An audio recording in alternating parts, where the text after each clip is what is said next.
Hey folks, this is Blake Butler, Executive Director of the North Carolina Industrial Hemp Association, and we're back with a series of Zoom interviews for all you folks out there in social media land, and we're real pleased to have a very loyal member and a former officer of our association, Scott Bailey, and he is with the firm of Carr, Riggs, and Ingram. And Scott, thanks so much for joining me today from Raleigh. Well, thanks for inviting me into the discussion, Blake. I've been looking forward to doing this for a while. And Scott and I have been talking on the phone back and forth, so we thought, well, why don't we just push record and have this conversation and then put it out there to encourage more conversation as we all navigate so many challenges ahead. And this really started as Scott came to our annual meeting in February there at the fairgrounds. That was the last event we could hold, as you remember, Scott, publicly. And what we really were talking about is, what's going to happen next. And so that was kind of the big question. And I know it's led us even to more questions that you had for me. And I want to ask you a few things. So I'll let you lead off a little bit and we'll let it flow from there. Well, sounds good. And as you say, it's been so long, I know, for the two of us to be able to speak face to face, and probably the same thing for most of our viewers too. And I think a lot of my questions are very similar to what we were discussing all the way back in February. 2019 was kind of a tough year for our industry and our industry participants. And so far, the only constant we've seen here early in 2020 has been uncertainty. So I guess I wanted to start us off and just sort of see what you think, Blake, are some of the biggest challenges and some of the biggest opportunities for the hemp industry, where we are in 2020, maybe the next 6 to 12, maybe even 18 months or so. That's a great question, and it's a big question. And we know that more than anything, we still have a lot of work to do on educating the public and consumers on what our goals are of the industry. And first and foremost, Scott, I think we still have our work cut out for us to do everything we can to ensure that the products we're putting out there that folks are consuming or taking are safe. And absolutely. We were having that conversation in February is how do we ensure that with our processors and those groups of businesses that are creating products? And that just leads me into the challenge. I mean, we have got to be more professional as an industry and meet the FDA and the USDA 3/4 of the way. Wow, that rhymed. But it's very true in that they're not going to do the work for us. And I think that if we're really going to carry through with how this agricultural commodity needs to be treated, it is about looking across our bioregion beyond state borders and saying, how can we work with the folks in DC to create a real sustainable industry? And I think that's really the opportunity there, even and not using COVID as one of the reasons, but after this great pause, there is a way to look within again from where we could change economically in those micro examples in small towns, and looking backwards and making hemp an American story is something that we need to do. And for anyone that says to me like, hey guys, you can't grow fiber, you can't compete with China, I always say, you need to quit saying that. You need to, and instead of saying that, you need to say, well, how could we come together and just create something small, something tangible? Realize that China is the #1, hemp fiber source, pretty much in the world. But we still can do some good things in North Carolina. So I would say collaboration is key to find the opportunities ahead. And really the biggest challenges are, presenting a professional front so the FDA and the USDA continues the conversation with us. As you know, some of those are going on now, but without guidance from the FDA, it's really hard for us to get the products in the supply chain we need to. Absolutely, and it seems like we still have to overcome the education hurdle for so many people, both you know, at the USDA level, even still within our state government as well, within our local governments, um, And law and enforcement, Scott, we still need and to, law enforcement too. I feel Yeah, like sometimes, even though we, butted heads with them a little bit in last legislative session, I feel like in some ways they haven't been given the proper information of what our program was all about. So I think we've got to do a better job there too. I want to add that. totally agree. Totally agree. And when you combine all that with the fact that we're in an election year, Mm-hmm. mm, it just, you know, it seems to make things at least in the next few months perhaps a little bit more difficult. But that also shouldn't stop us from looking for people willing to have the conversation and being willing to do it. And as you say, being willing to meet our state and local officials on their ground, being willing to meet law enforcement, knowing where they're coming from, and just explaining what we're trying to do. And having the opportunity to reapproach that in the next legislation or legislative session is real important to us.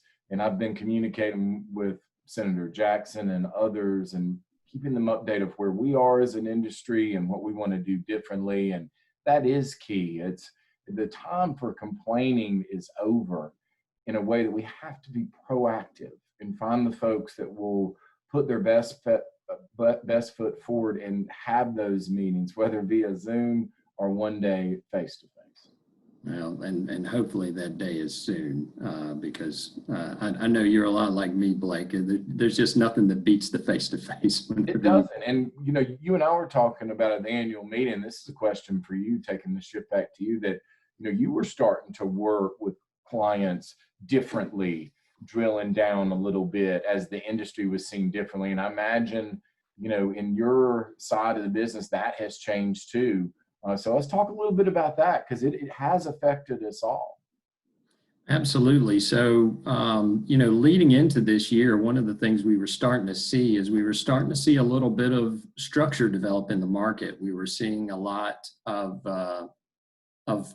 processing business starts. We were starting to see more labs setting themselves up. We were starting to see these little points in the market that we were sort of looking for as an industry bellwether, that things are kind of coming together, where you have multiple parties, you know, really building that structure to And the it's market. very encouraging too. It was, and we were very very excited about 2020 from that perspective. You know, knowing that 2019 was a really hard year, and that 2020 was probably going to be a tough year too.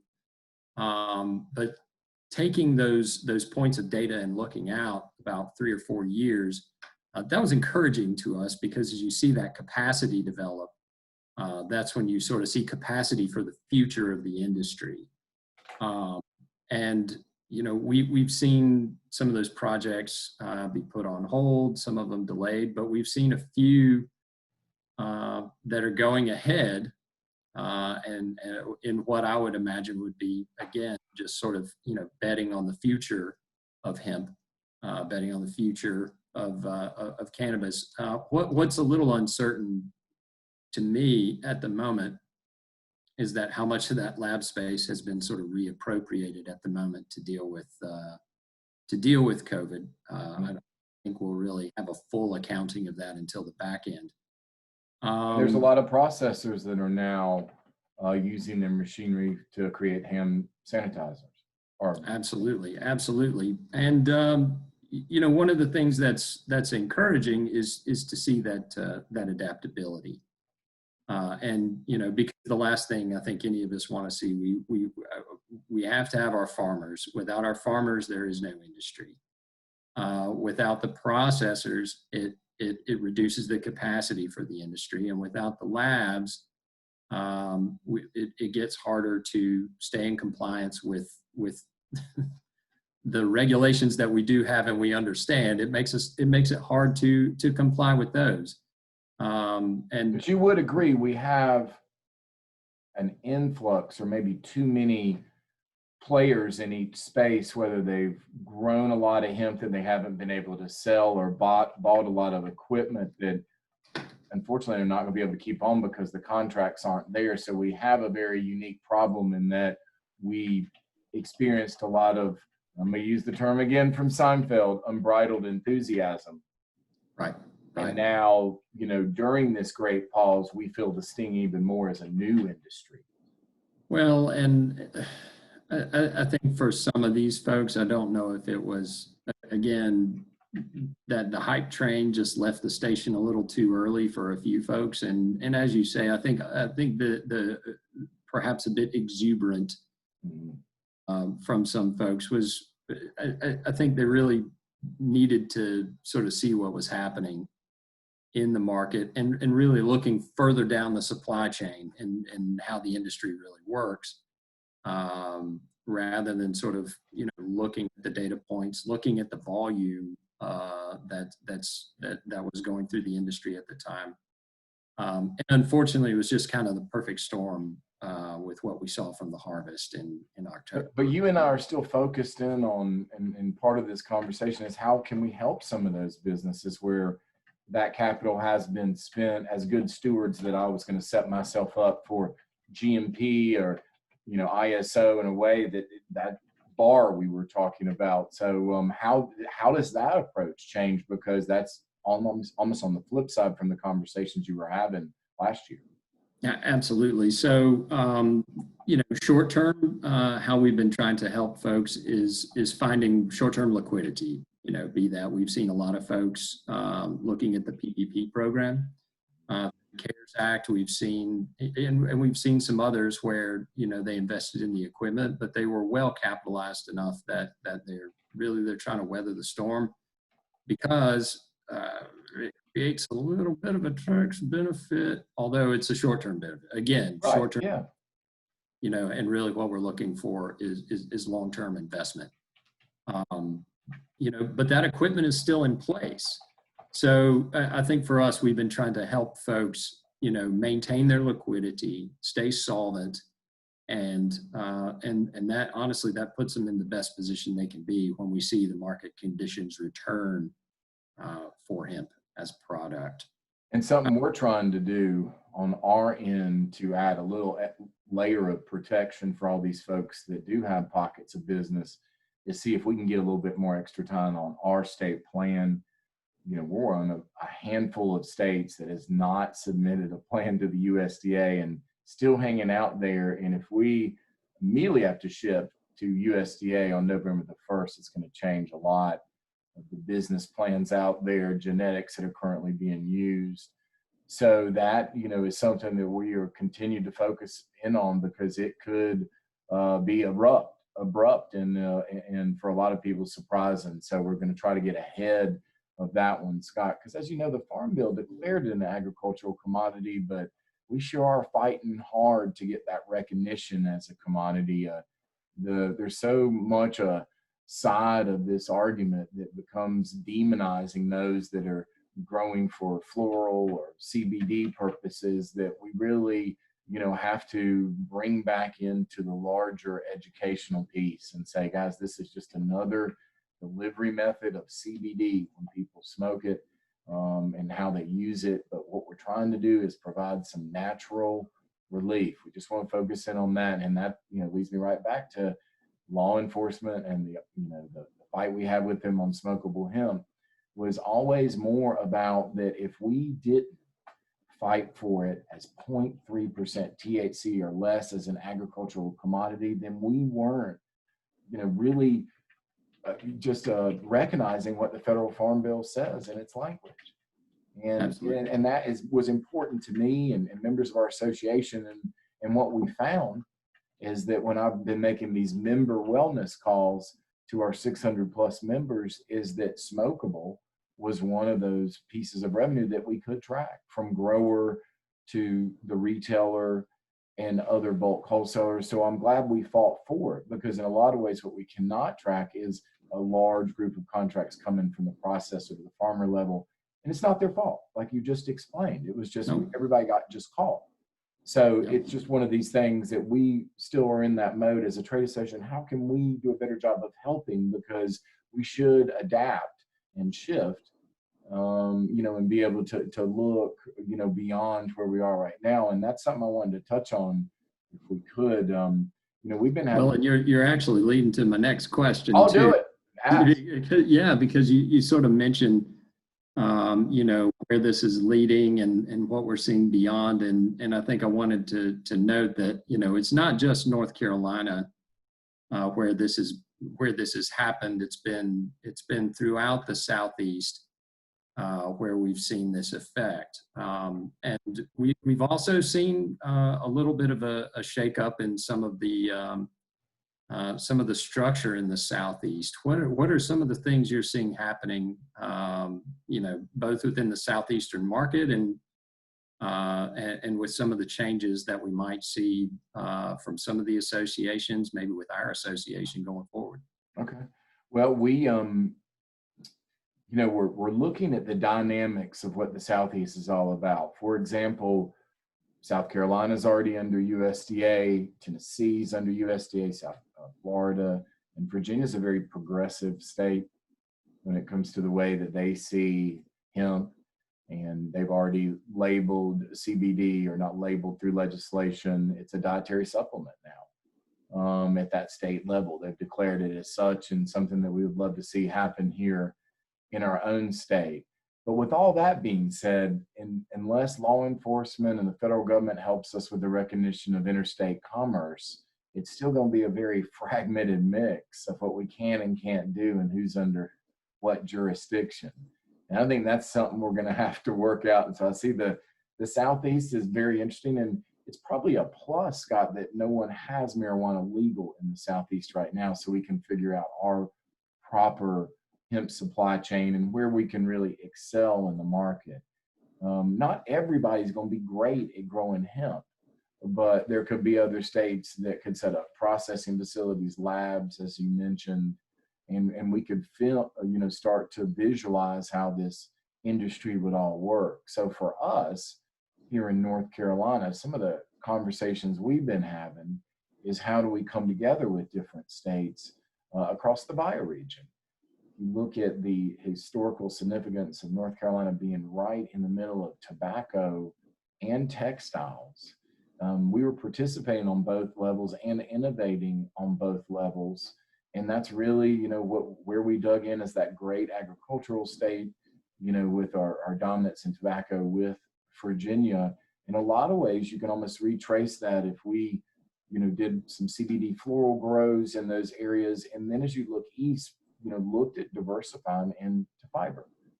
And so the conversations we've been having at the North Carolina Industrial Hemp Association have led us to change our name to the Southeast Hemp Association and start to bring in some folks from other states and realign differently. We already have members from 8 states and 2 countries. So it's already happening because we're an independent trade association, but it's still a we thing. And I think that, we have to bring everybody together and just recognize if we stay in our lane and we go up as a group of states to DC and say, here's what we all think we can achieve together.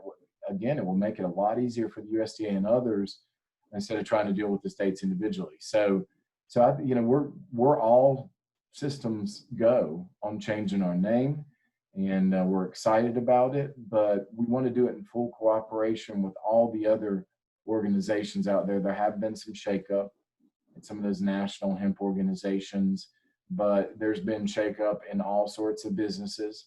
And I think that, there's going to be those people that will come and say, hey, let's just get everybody back together, get everybody back on the same page. And remember, we're all trying to do some good here.